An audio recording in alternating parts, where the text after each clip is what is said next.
Hello everyone, welcome back. Happy August, happy Lunasa, happy Llamas. August 1st, we have our first harvest festival, first harvest Sabbath of the year. So I'm using my Llamas Oracle. This is the Seasons of the Witch series. I finally have all 8 of them. So these ones are green. Let me show you the side of them. So they're all green foil. I'll link them down below if you want them. They have basically one deck for each Sabbath, and it was a goal of mine to get all of them, and I'm excited that I have completed the deck. But now if you're seeing this after the first, just remember that if you are not on Patreon, you get early access to this video. Patreon members see this on the first, so if you want to see these sooner and you don't want to wait, just know that you can get those sooner. So let's jump into August.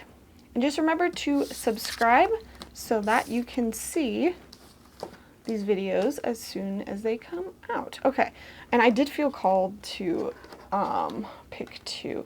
Okay, so we've got Leo and Iced Tea. I feel like I'm supposed to start with this one.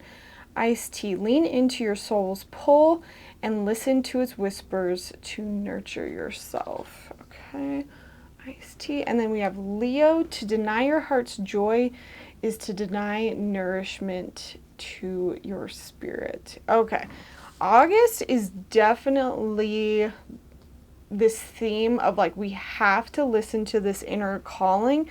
We have to listen to this inner pull, because if we don't, there's a lot of this wording around nurturing, nourishment. If we don't do this, we're not going to feel that joy. We're not going to feel this connection to ourself, our intuition. We're going to feel disconnected from joy, from happiness. Let's see. Oh, it's interesting too, we have 28 and 29 here. Okay.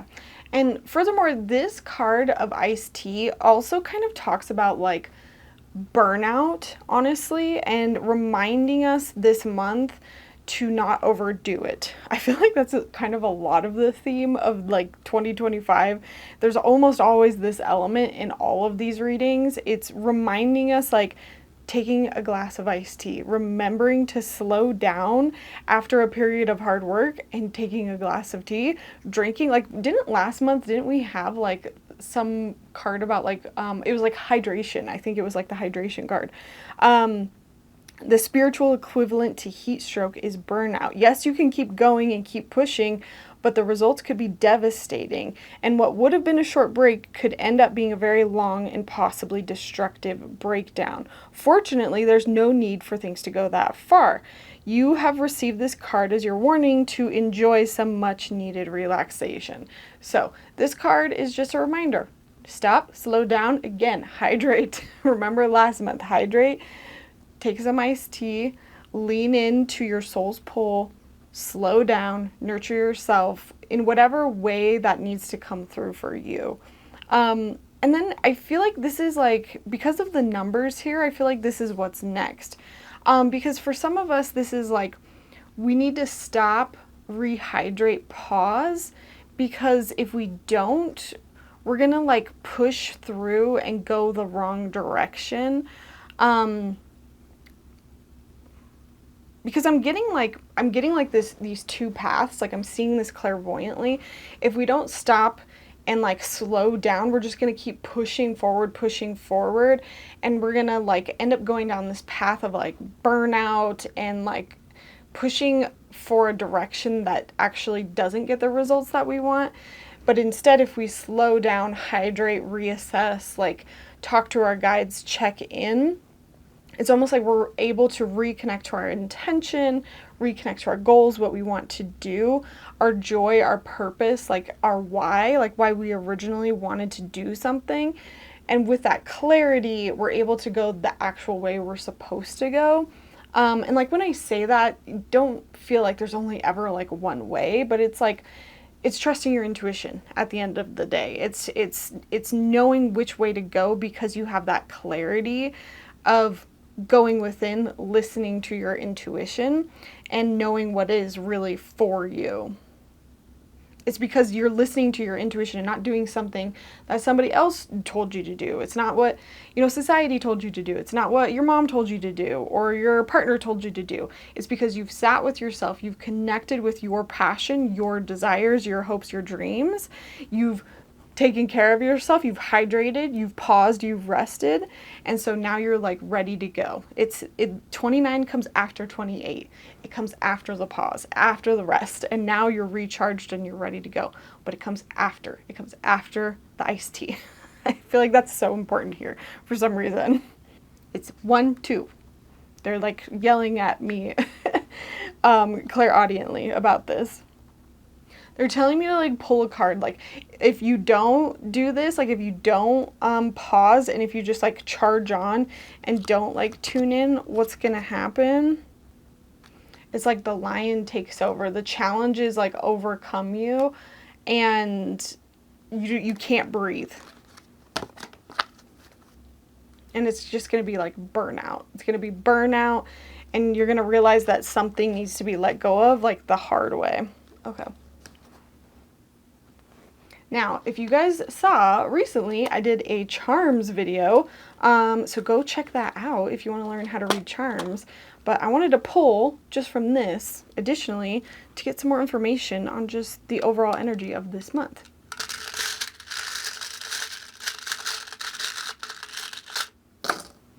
Oh, that's a lot. Okay.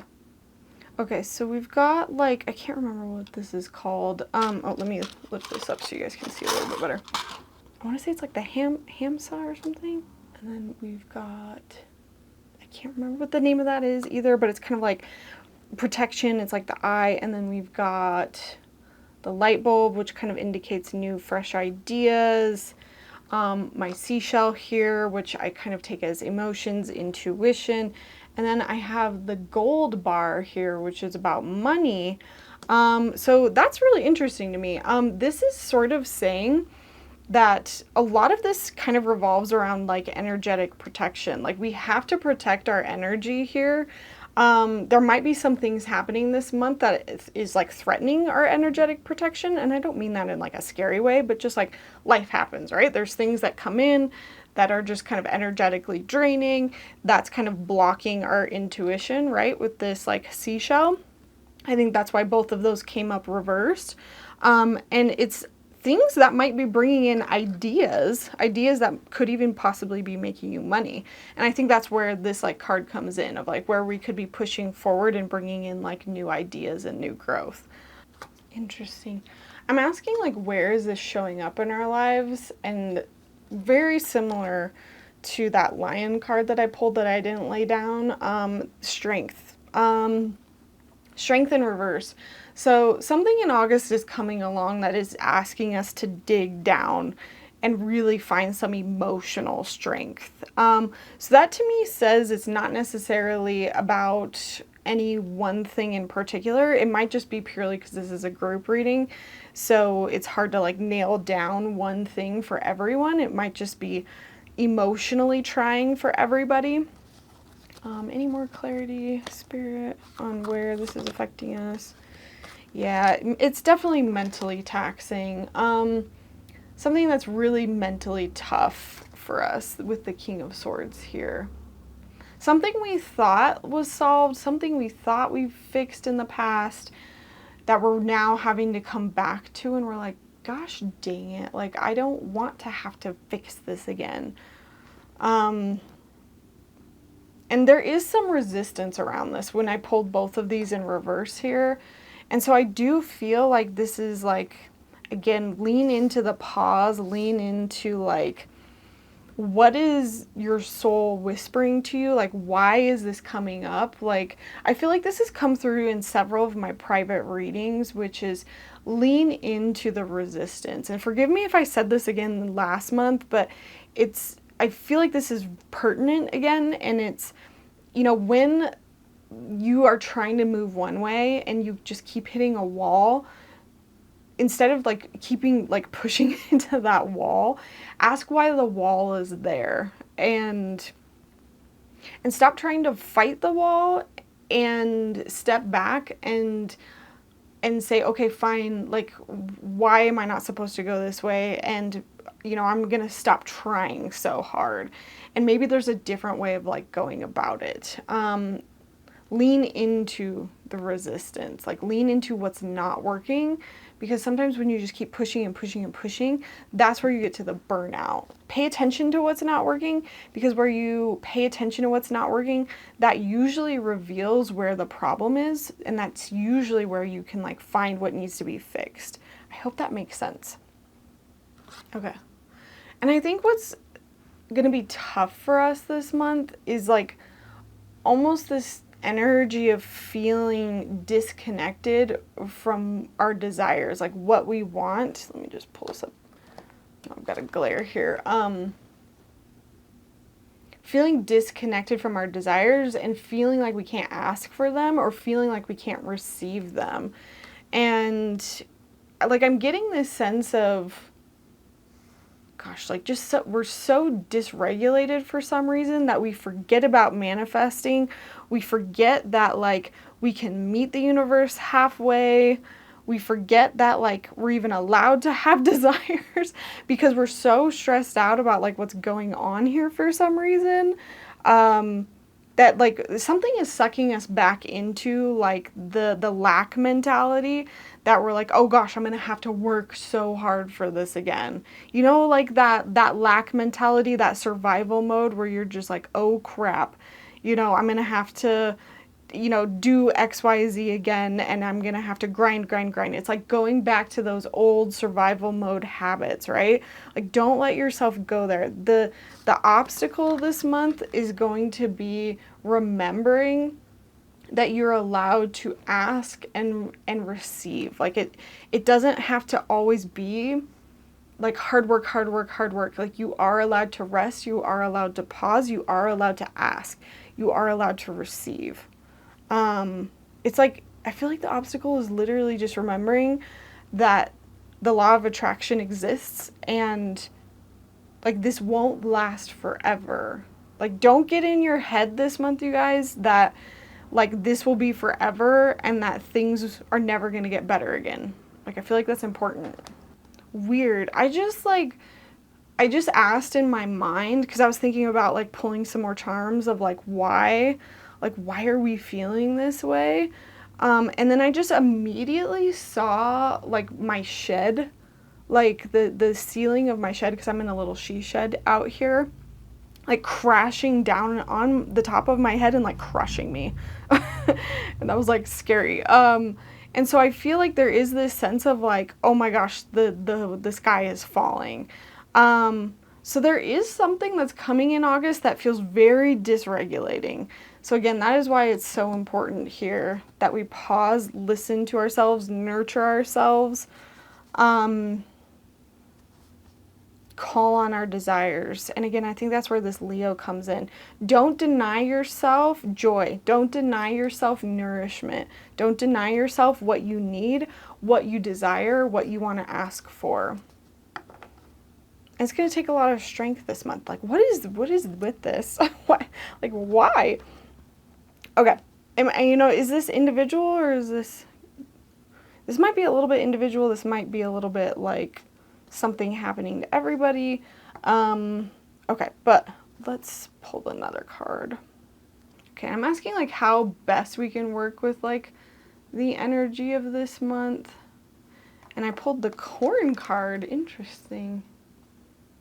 Let spirit guide you and take meaningful actions. Dreams become reality when combined with purposeful intent and action. I love this. This is like what I call co-creation. It's like, it's the understanding that you do not have to do everything. It's you take that step halfway, the universe will meet you halfway and help you. Let spirit guide you and take meaningful action. I feel like they want me to read the book for this as well. Hang on. Receptivity, balance. This is your invitation to open yourself up to the inner workings of your spirit and navigate your decisions and actions from a place of authenticity and balance. Corn represents both the sun and the sacred feminine, represented by the corn mother and corn maiden. It is a symbol of tempering action with allowing what you desire to come to you. In a reading, this card is guiding you to approach situations from both the head and the heart. You are being asked to stay open to spirit while also grounding your desires in the physical world. Dreams without action are fantasy, and action without intention is wasted time.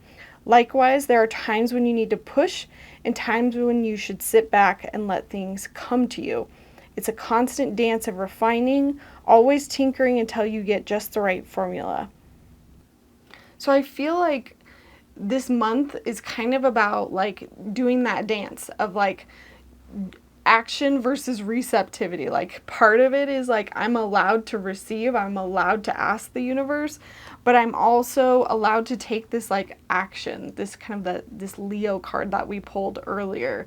But it has to be that balance. It's not just you go and do everything by yourself and feel like that survival mode tactic of like nobody's out there helping me, I got to do everything by myself.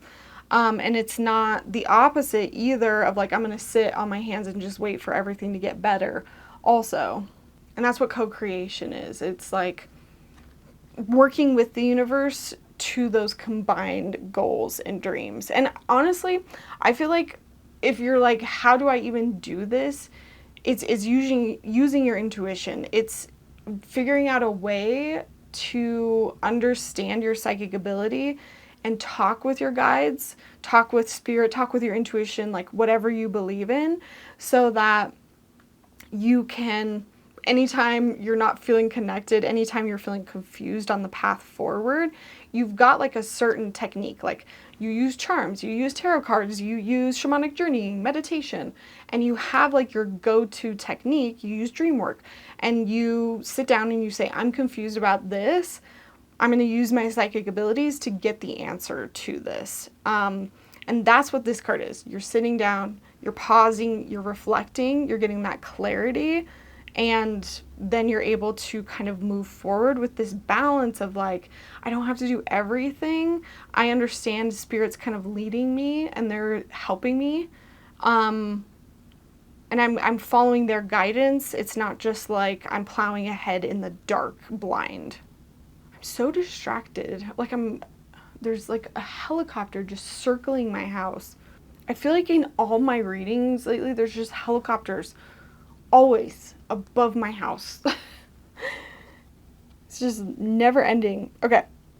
I do feel like there's another message here too of like the best way to work with the energy this month is also like get out of your house, like break up the energy, get off your phone. Like there is this like, remember to break up the monotony of everything. Get out of the house. Like it's as simple as that sometimes. Okay. So when it comes to our psychic ability, this month might be the month to really like dig in and learn. You know, if you're not familiar with, you know, these things that I'm talking about, this might be a good month to jump in and start learning those techniques so that you feel more comfortable talking to your guides, asking those questions on your own. And, you know, you guys know, maybe you don't know, but I've got courses. I have psychic coaching sessions available. There's books out there. I just did a video about like psychic development books. We also have like a Patreon group. We meet once a month where we practice reading each other. I have Q&A calls as well on Patreon. Also, I'm going to deviate for a second to let you guys all know the Psychic Development Society is now open. So everyone can join no matter what your skill level. I'm going to put the link down below. So I just opened that up last month. And that is going to be the new home of basically all my stuff, you guys. This is going to be like my new home for like my old Facebook group because I absolutely hate Facebook. So I've already moved a lot of you guys who are in the Facebook group over there. I'm going to keep reminding you guys. but it's going to be the new home of my courses. And don't worry, if you guys have already purchased my courses on Udemy, I'm going to give you guys instructions on how to move over there. Also, if you don't want to move over there, like, I'm not going to remove you off Udemy. You can still access your course there if you want. My courses will move there, and Patreon will eventually move there as well. It's just going to be like one centralized private like hub that is really kind of like a social media site in a way. You can connect with people, you can find other people to practice reading. It kind of works like a social network, so you can actually like talk with people, share things. There's a whole section on there that we have for like putting out predictions. If you have predictions, you can throw them up there. Like, I'm so excited about this. I hope you join us over there. You can ask people questions if you want to, you know, learn about something. If you have a reading that you did and you're just like, I have no idea what this means, like, share it, you know. So that's the society. Join us over there. I wanted to mention it somewhere, so this was the good time to do it. So I'm asking Spirit, is there anything else we need to know about for the month of August? And I love using these cards as actual questions. So Spirit's saying they want us to ask the question about wholeness. How do we ensure that we feel whole, that we don't feel disconnected, that we feel a sense of wholeness in the month of August? And I was planning on using my Lenormand.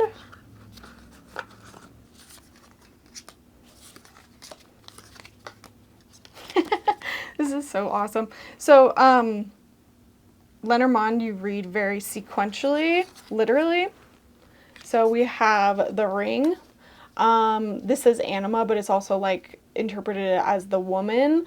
So even if you're not like a female in the Lenormand, this is like you, whether you're focus, if you identify as female, male, non-binary, whatever, this is you. And then the tree. So how we feel whole this month is we engage, we commit to ourselves and our personal growth, our spiritual growth. Like, that's it. That's how we feel whole. We commit to ourselves. We commit to our spiritual growth. That's it. That's what we do this month. I love that. So literal. Awesome. So just a reminder, I am available for private readings. You can book anytime on my website.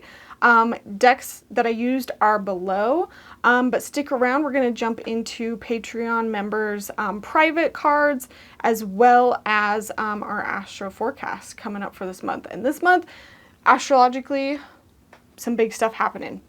So even if you don't like want to pay attention to the astrological stuff, I highly encourage you to. Even if you want to learn about the astrology, I would highly encourage you, because I'm trying to teach as I walk through the astrology. So if it's ever something that you like don't know but you want to learn, I try to like teach it as I like go through it. So hopefully you can kind of like understand it even as a newbie. But also, I forgot to mention, isn't this so cool? My father-in-law brought this back from where did he go? The Philippines. And so he literally brought this back from a it was like a monk. A monk actually blessed this, and it's a it's like an amulet that's specific for intuition. So you're supposed to like use it, hold it, and kind of use it specifically anytime you want to feel more intuitive. I thought that was so cool, so special. And these are the private cards. Each Patreon member gets one, so just a reminder, if you want a private card every month, join us over on Patreon at the $7 tier. All right, welcome to the astrology section of August. I totally forgot to read the Astro Dice. So let me just show you what we've got here. We have the moon in Aquarius, in the 9th house. Again, remember, this is not actually astrology. This is like using astrology dice kind of intuitively to get the overall energy. I have a whole video on like how you can use that. And so energetically, if you're just kind of reading that, which I did for like the whole month. So we have the moon's energy, which is kind of like people's emotions for the month. So like I was about to say June, August, the month of August might be a more like emotionally charged month. But everyone's kind of focused a little bit more like on the collective with this like Aquarius.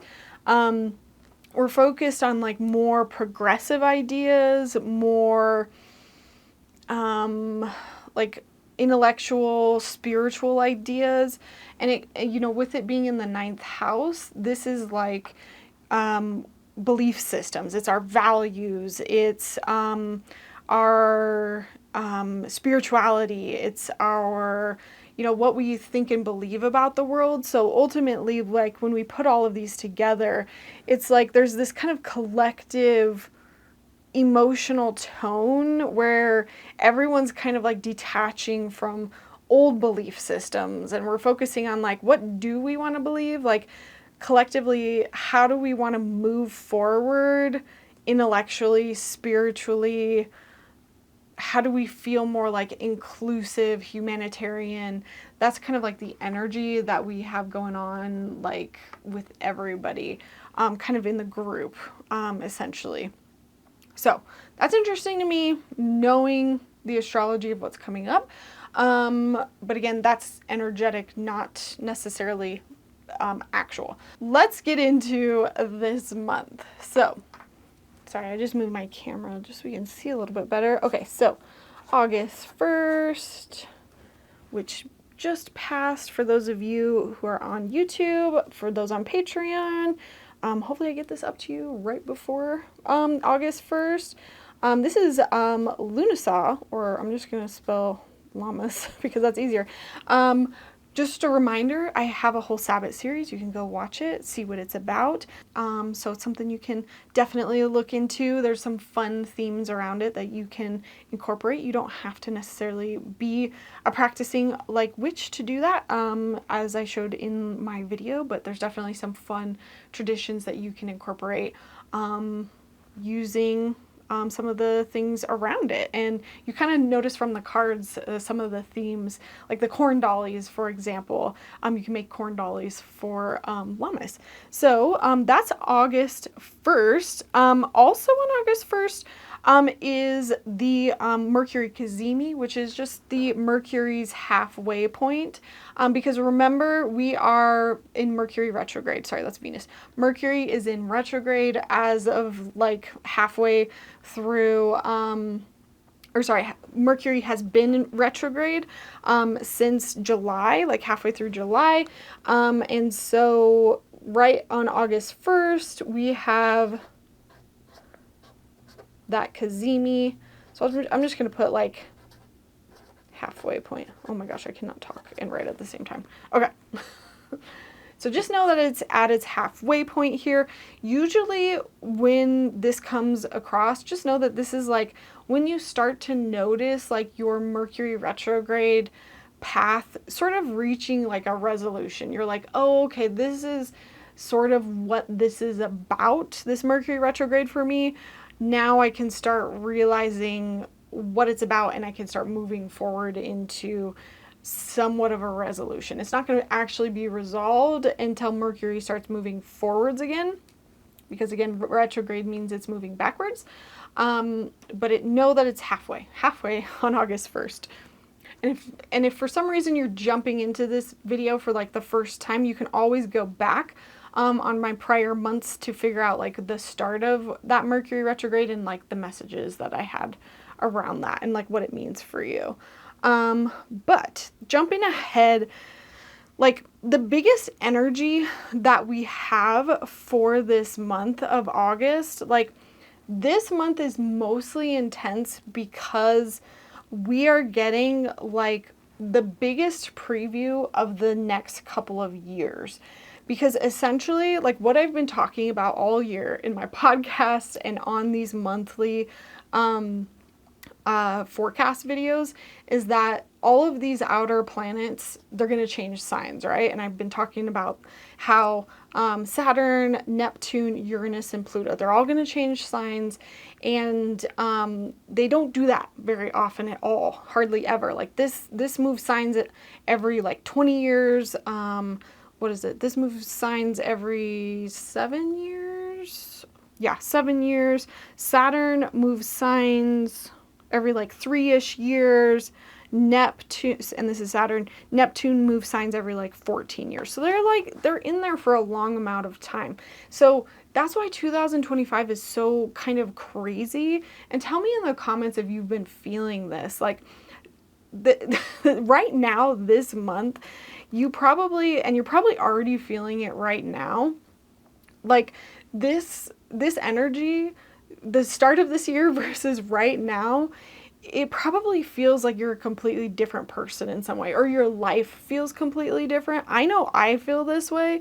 And I feel like it's maybe because of some of these outer planets. And I just want you to like pay attention to this as a whole in August, because essentially these 3 planets are going to move backwards. So we're just getting a little preview of this in August. And then they're gonna go backwards, and they're gonna go back to what we are used to before they come back into these positions for the next couple of years. So the point here is we want to pay attention to this preview, so that we can understand what's coming up, before they retrograde, before they move back into what we are used to. So August is going to be very, very indicative of that. It's going to be like this whole month is going to let us know what the next very, very many years of our life is going to look like. And so, yeah, I've been like asking patron members, I've been asking people on threads, I've been like, what does life look like right now? What does life look like at the beginning of 2025? Does it feel like a complete 180? And everyone has been like, oh my God, yes. Let me know. As you're listening, feel free to type it up. I want to know. And so again, it's because we have Pluto, we have Saturn, we have Neptune, and we have Uranus all in new signs. And we just had Uranus move into Gemini on July 7th. So we've been kind of sitting with that energy.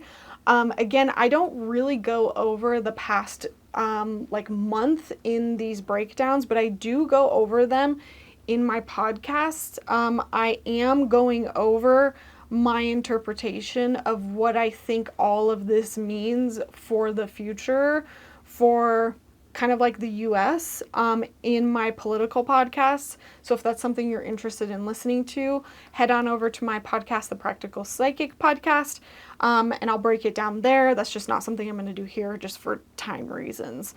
So the first kind of intense stuff that we've got going on is on August 8th. And we've got Mars and Saturn. Oh my gosh, what is with my spelling today? And I'm just like actually spelling these out. Opposition. Forgive me for spelling everything wrong today. Okay.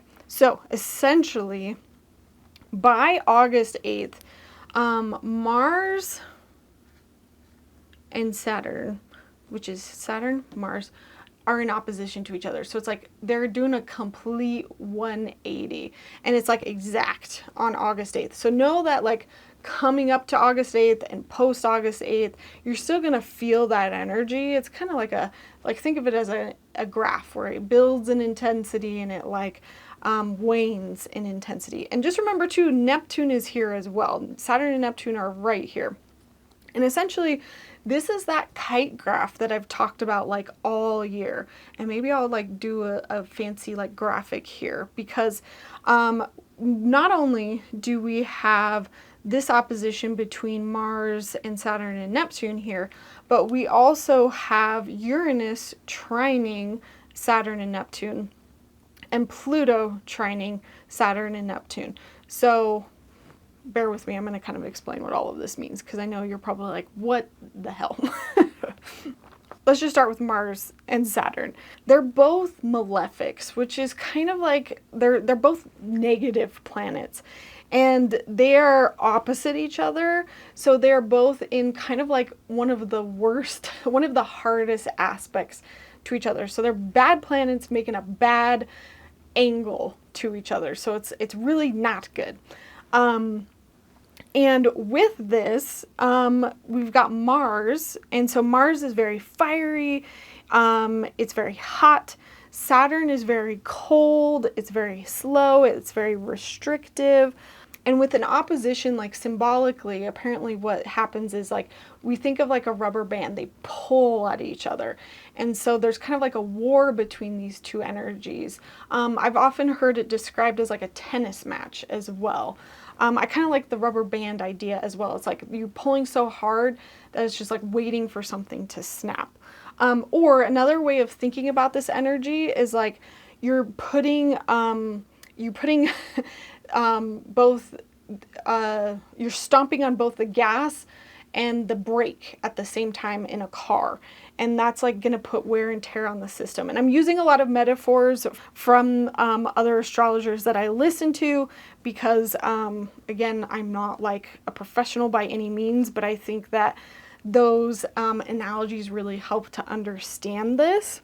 So just kind of getting that idea in your head that it's going to be really like tense around this day. August 7th through August 9th. We're going to really be feeling that opposition, that pull.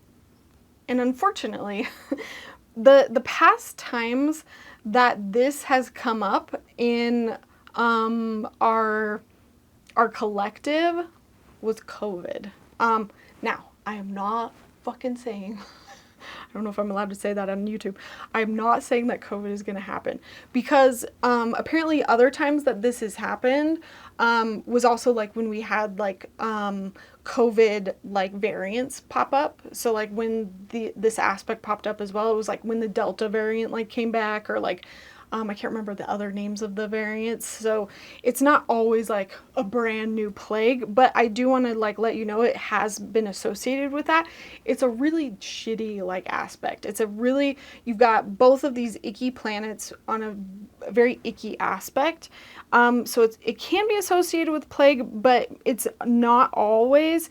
Apparently it's called like the death/god combo. It's dangerous, potentially deadly. It's a flashpoint. It's like fanning the flames of something that's already about to like ignite. So globally, that's not good. In your personal life, I'll come back to that. This is like the most intense, kind of thing out of this whole entire year. This is like the worst of the worst astrologically. So like, yay, at least once it's over, it's over. There is some positives here of like Mars has a hard time in Libra and Saturn has a hard time in Aries, essentially. There's a lot of like minutia that goes into this. But at the same time, like the way that they're placed, there's a thing called like mutual reception, and that actually kind of helps them so that it doesn't really cancel each other out too well. Just know that the overall energy is kind of like a hot mess. There might be a little bit of a softening because of that, but it's still going to be kind of like a messy, fiery, destabilizing like time.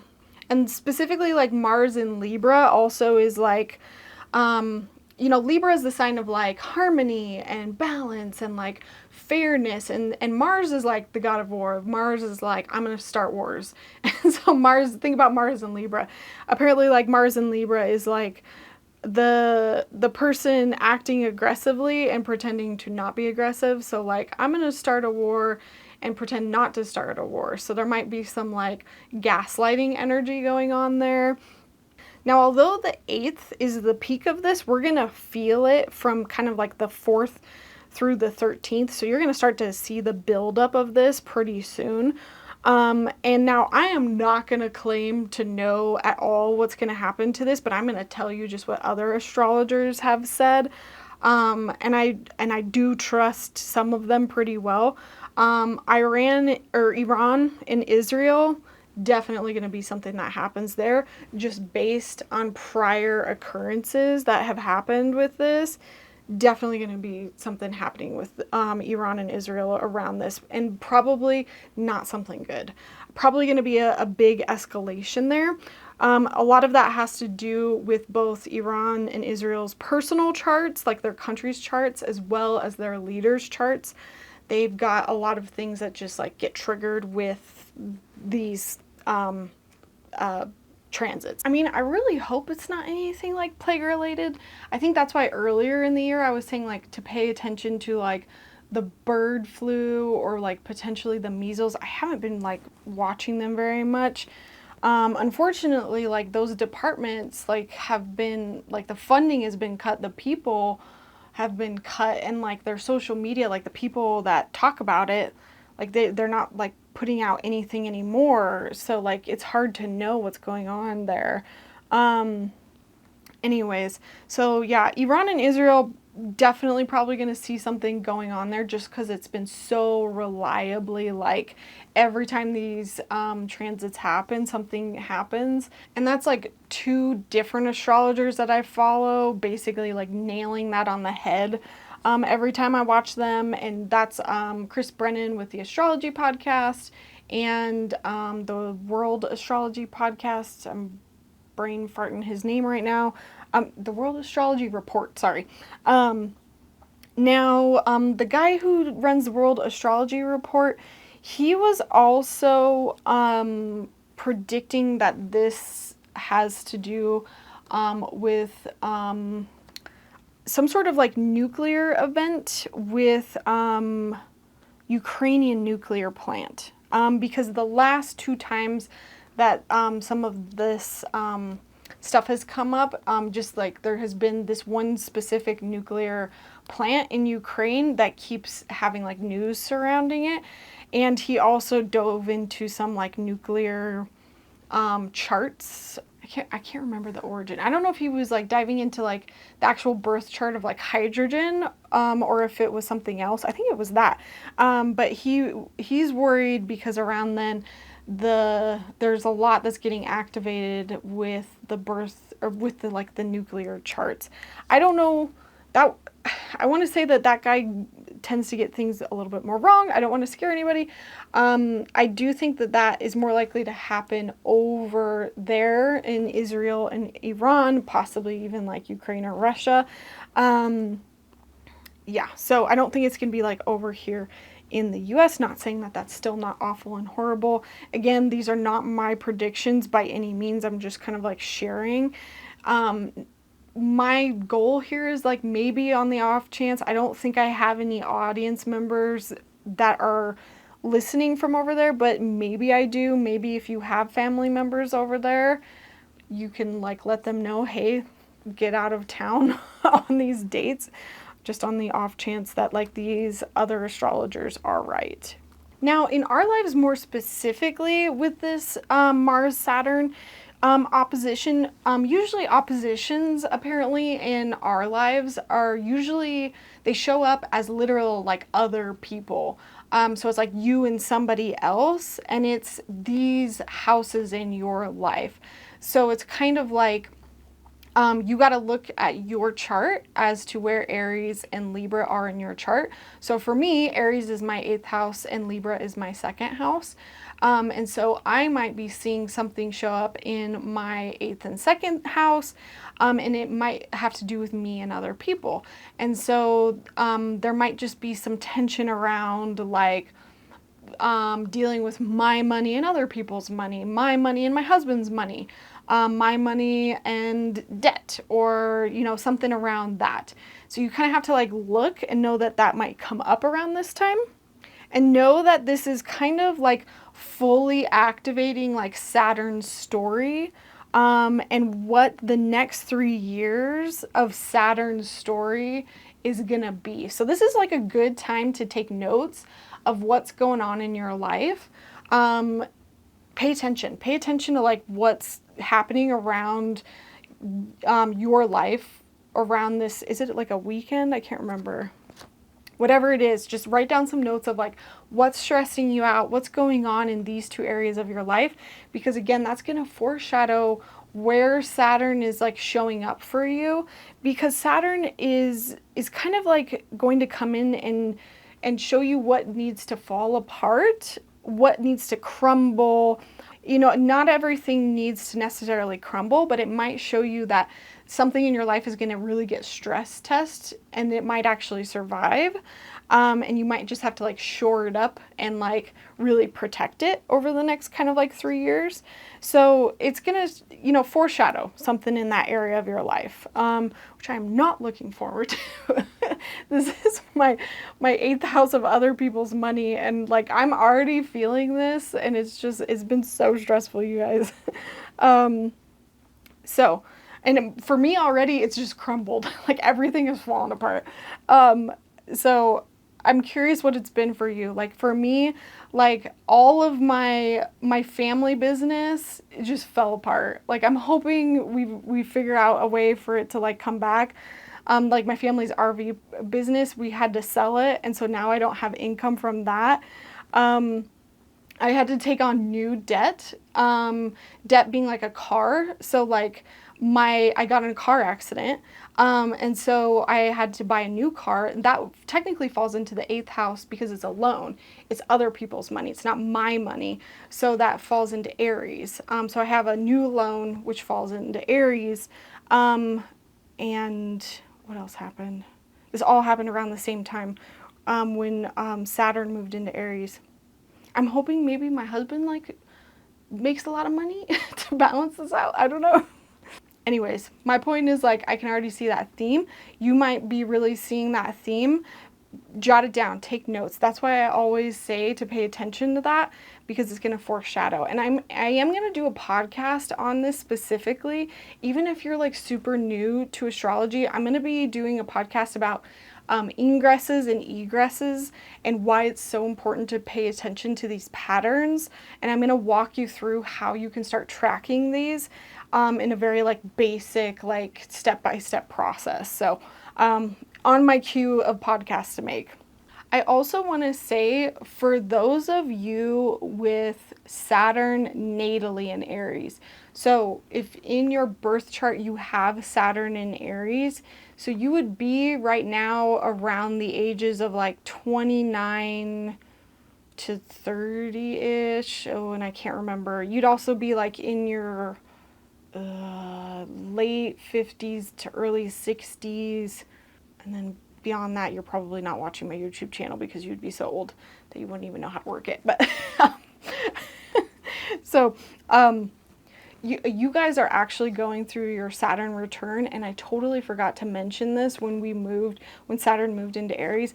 I'm going to cover it next month when Saturn moves back into Pisces.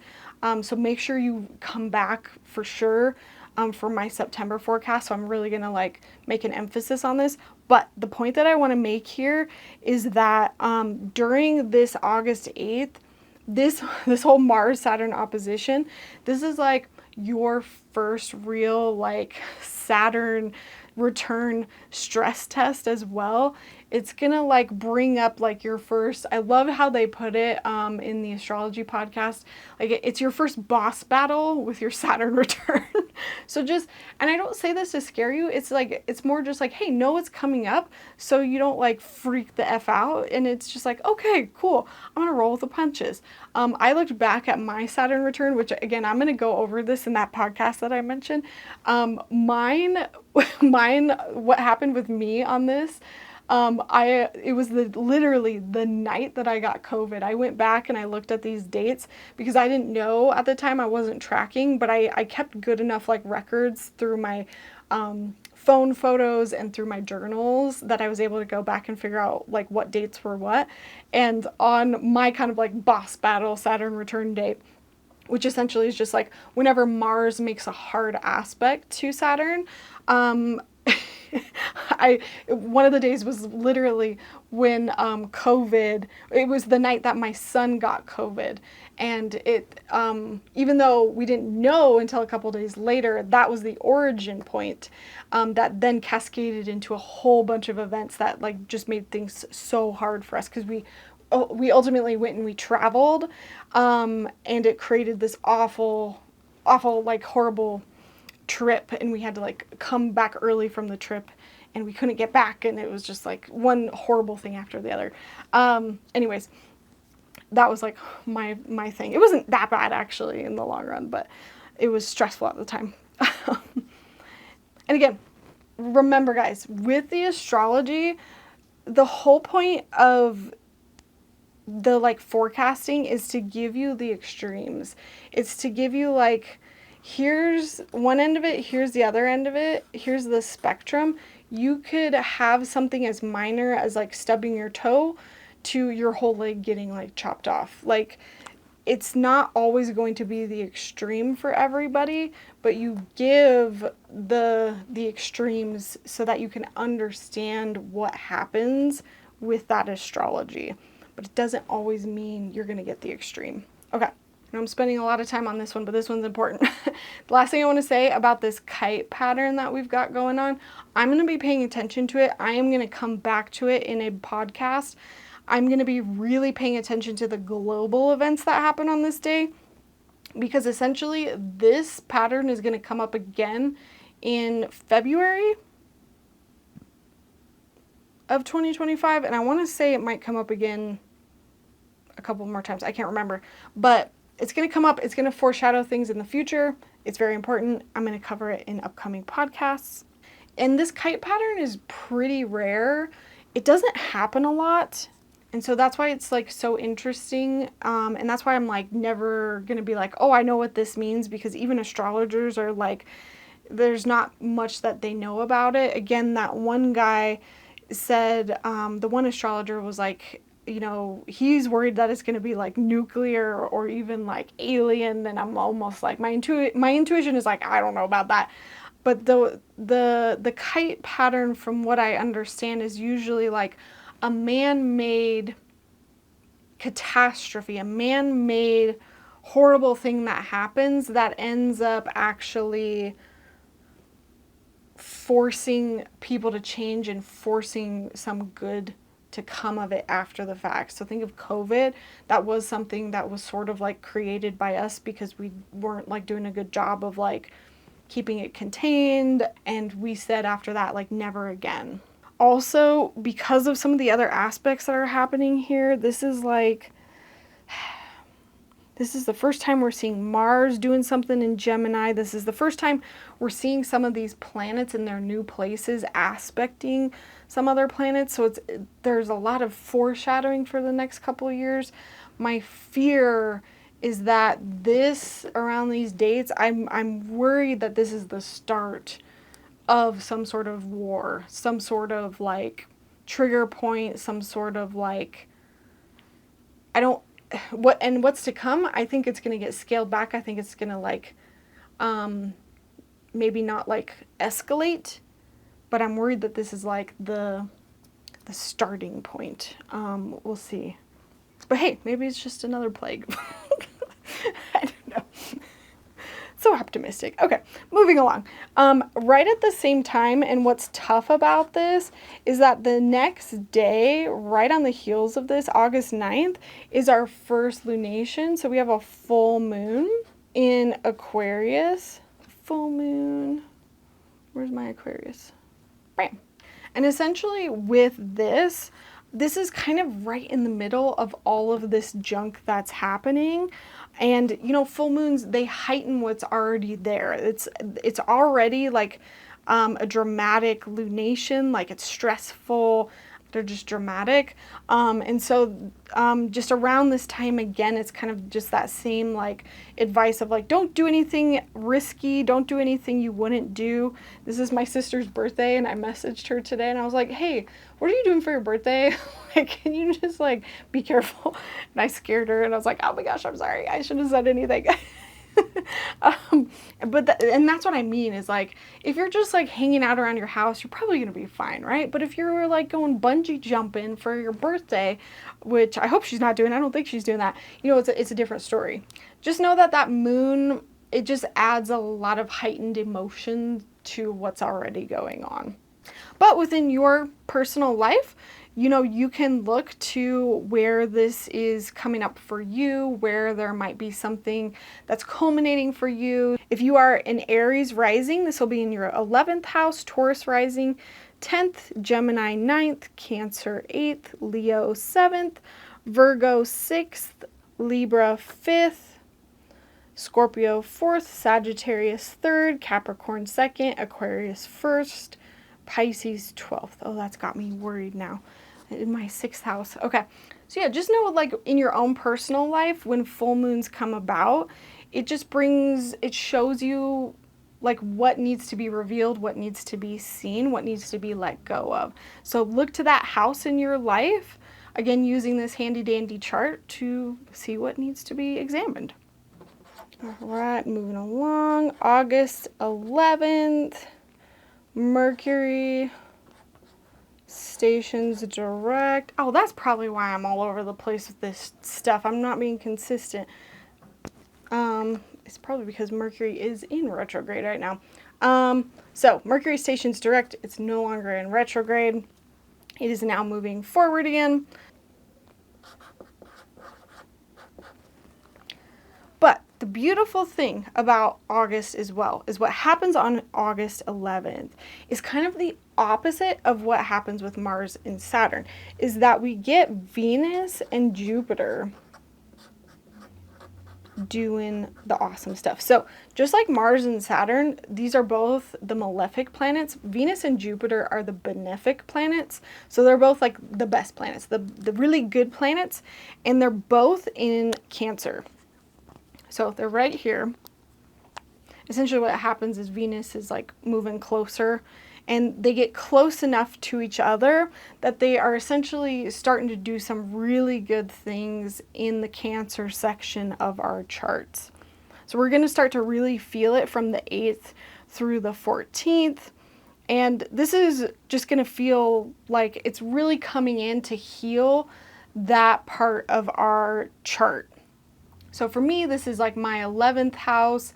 This is like my social networks. This is like groups, colleagues. I feel like this has been really affecting like my psychic development society is like where I keep seeing it come up. What's going to be cool about this, side note, is that you will actually be able to see both of these, Jupiter and Venus, like literally in the sky just before dawn. Like you'll be able to see them, two bright stars, like literally moving closer and closer together right around these dates just before sunrise. So it might be fun to just like pop outside if you're an early bird and see if you can't see them. You know, Jupiter's been here for a while, bringing expansion, cleaning up this area. Mars was here for a good chunk of the year earlier, like breaking things. And so now Venus is coming in to help Jupiter, making things whole, restoring things, cleaning things. It's like bringing harmony. It's very sweet, very good, very helpful, very stable. It's going to fix things. Like, it's also like showing any relationships in your life, colleagues, personal relationships, like romantic relationships. You'll see the benefits of that come through as well. It's like fun, joy, artistic expression, like good things coming out of this area of your chart. So I'm really excited about this because this is like you guys to me. This is like all you. I'm really hoping that like, I'm really curious to see like how this manifests for me. And the hope here too, on like a more global scale, the hope is that, you know, even though they're in two different signs, is that maybe after the craziness of this followed by this so close together, is that maybe this will kind of counterbalance. Maybe the two benefics will kind of counterbalance the two malefics. And again, they're in a sign that really likes both of these planets. So yeah, within our personal lives, it's going to just feel weird August. You're going to get like crappy, then you're going to get awesome. All right, moving along. I'm not going to write this one down, but I did want to just mention it because I think it's so cool when you can actually like see this stuff in person.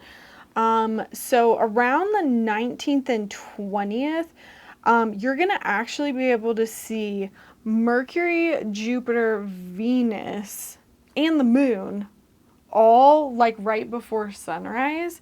And again, learning all of this from other astrologers. So if you go out just before sunrise, you're going to be able to see all four of those planets in the sky. And oh, I cannot remember the app, but I'll put it in here. There is a map that you can use, that has a map. And you can turn it on and it kind of like finds your location and it'll tell you like which direction to move so that you can figure out where exactly they are in the sky if you're like, I have no idea which ones they are. But they're going to be so bright, like right around this specific time, especially Mercury, and then the moon is going to get really close to them right around this time. They're all going to be like right next to each other around the 19th and 20th. So super cool. Maybe check it out around this time. And then we get to the 23rd of August, which two things are happening this day. The sun is moving into Virgo, which means Virgo season. It's my season. It's my jam. I'm a Virgo rising. So happy birthday month to all Virgos. That doesn't mean it's my birthday though, because Virgo rising, your rising sign is based on like the actual time you were born. Whereas like the sun sign is like the actual month you were born. So your sun sign is if you were born within this month. So I'm actually a Pisces sun. So that's how you know I'm born in February. I wasn't actually born in late August to late September. Anyways. Nevertheless, when your rising sign, when it's like that month for you, it's still like a really powerful month for you, because like it's just like lighting up your first house. Also on the 23rd, we've got our moon, our new moon specifically in Virgo. So this is problematic for a couple reasons. One, it's squaring Uranus. So it's in a 90-degree angle to Uranus, which basically means that it's going to come with some unexpected surprises. We don't really know if that's going to be bad or good necessarily. It's just going to be something. So just know to kind of expect the unexpected on this day. And another reason why everybody should be paying attention to this new moon is, well, one, because, you know, the new moon, it kind of bakes in the chart for your next month, because the new moon is the start of a whole lunation cycle. I would highly recommend, if you're like, what the heck does that mean? Go watch my video about moon cycles, because it really is like the new moon starts here and it ends at the next new moon. And so like, normally the new moon is like when you plant seeds and then you go along. The full moon is the halfway point, and that's like when you kind of see, oh, are my intentions coming to fruition? And then you're moving along, and then it's like by the new moon it's like, did this come to pass or did this not? And so like this new moon, when you have that new moon, whatever the transits like look like at that time, it kind of like, they call it like it bakes into your chart. Like this chart is baked into your whole month. So this energy informs the whole month. Just like how on your birthday, like if it's your birthday, that chart, the day of the planets, that bakes into your whole entire year. And like, that's why, for example, the chart of the US next summer, everyone's really worried about the 2026, 2027, the chart of the birthday of the US, July 4th, 2026, 2027, is not, that specific day is looking very volatile, and that, because it's baking that in for the whole year, it's like concerning. So, point being, with this new moon, we have this square baked into that chart for the whole month. So there's kind of just like this unexpected element of it, but that doesn't necessarily mean it's bad. It could mean good. And then the last thing with this too is that this is a precursor to the eclipses that we have coming up in September. So September is our next eclipse month of the year, and that's going to be like the big thing with September. And it's going to come in pretty soon at the start of September. We're actually going to be feeling this at the end of August. And our eclipses are going to be in Virgo. So this is a precursor, because this new moon is in Virgo. It's going to be the same themes already. So it's going to be important again to kind of like take notes of what's going on here, because that's going to tell you what's going to happen in early September with that next Virgo eclipse. also, what happens not only at an individual level, this is going to tell us too at a global level. What does that mean for Uranus and Gemini? What does that look like for the next like 7 years of this like transit? So I'm also going to be paying attention to that for the next 7 years of what that looks like for the US. So lots of important things happening in this month that kind of foreshadow everything before it kind of all again retrogrades back, because as soon as September 1st hits, Saturn's going back. And then I think it's like October, I don't, one of the other ones goes back, and then November, one of the last one, the third one goes back. And then we're back to kind of like early 2025 energy for a couple of months until like next year when all three of those are going to move back. I hope I'm making sense here. Please tell me if like I need to explain more too. I don't get a lot of comments on these videos, so I don't know who's following me, who's not following me. I don't even know if people watch this astrology section. I do it because I'm obsessed and interested in it, and I would love to know if you love it as much as I do. I hope it's helping you learn. Okay, and then by August 27th, not going to spend a whole lot of time with this. Venus has kind of moved over here into Leo. Venus is a faster moving planet. And it's opposing, this is the symbol for opposing right here. It's opposing Pluto, which is sometimes drawn like this. Other times it's drawn like beep, beep, beep. Now, in our personal lives, what that might look like is just like intense relationship dynamics. It's just kind of like, blech, not fun power plays. But there might be some interesting ways that it gets solved. And the only reason why I felt like I needed to leave this in here too was that the last time it did this, like when, I think it was like the sun, it was like the big Starlink outage towards the end of July. So I wonder if something similar is going to happen there. Oh, fuck, I forgot to mention that. So I totally forgot to mention this with the August 8th and 9th. Or sorry, just the 8th with the Mars-Saturn opposition, that another Austin Coppock, another astrologer, he was guessing, because again, we were guessing like plague, nuclear stuff, Iran, Israel, what else were they guessing? Kind of all of that. He was guessing maybe a big cyber attack, because all of these planets are kind of like in air signs. So that's what he is guessing that this 8th thing is it going to be, is like a cyber attack. So we got like a lot of different opinions on what that could be, but wanted to mention that one of like cyber attacks. I do think the cyber attacks are going to become a lot more. And again, I'm going to cover that in my podcast where I go over like the timeline of everything that I see politically. So I kind of did my like intro political one that I did here on YouTube, and then I did like a follow-up one where I went more in depth. And then I'm going to do one that is more about like, okay, breaking down the actual timeline of the future. So it's going to be in there. And so basically we are just ending the month here with knowing that we're coming into that eclipse window, because you start to feel the eclipses about like a week or two before they happen.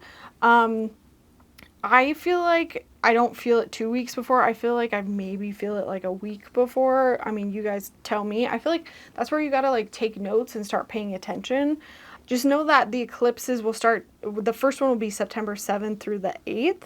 And again, Saturn is gonna move right back into Pisces on the 1st. And that's I'm going to just mention right off the bat, that is going to be important to pay attention to right on the 1st, because whenever a planet goes back into a sign or it moves into a sign, it kind of, again, it foreshadows something. And so when it moves back into Pisces on this day, again, we're going back to some lesson. the lesson of Saturn and Pisces, of where it's been the last 3-ish years.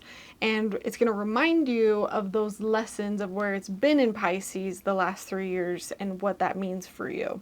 So it's going to feel a little bit different when it moves there on the 1st. You might have something around those days that happens. So again, pay attention. I just mention it because that's like right on the 1st. You might not see this video right on the 1st, especially if you're not in Patreon. But yeah, we'll cover that as we head into September, and we'll get into that eclipse season, eclipse window, and that'll be a doozy. I'm excited for that because that's going to be real fun for me because those eclipses are going to be in Pisces and Virgo, which is me. I'm Pisces sun, Virgo rising, good times. Cool. Thank you everybody for sticking with me. Let me know how July went for you astrologically. Let me know what you think is going to be coming up for you. Or like, come back to this video. I'd love to know kind of how everything has been shifting for you with these outer planets. If you've been following along and kind of learning with me, I'm very interested to see just kind of this like pilot episode that we're getting of the next couple of years. Because again, these are going to move. They're going to move back, and we're going to get a couple months of them being back here, and we're going to come back to these older lessons for a minute before they move back permanently. And, you know, then we'll kind of focus on these new lessons. But that's why I'm saying it's so important to take note right now in this very small window of time so that we can kind of prepare, you know. But awesome. Feel free to reach out. I do have astrological services available now. I do birth chart readings. I also have astrocartography readings. But I think that's it, you guys. Happy August. Remember, if you want to stay in touch, if you want to know sort of my predictions and like how I put this all together looking backwards, you can follow along on the podcast. And you can also join on Patreon to get kind of pre-access to these videos. Let me know if you have any questions down below. Thank you so much for watching, and I will see you in the next one. Alrighty, bye.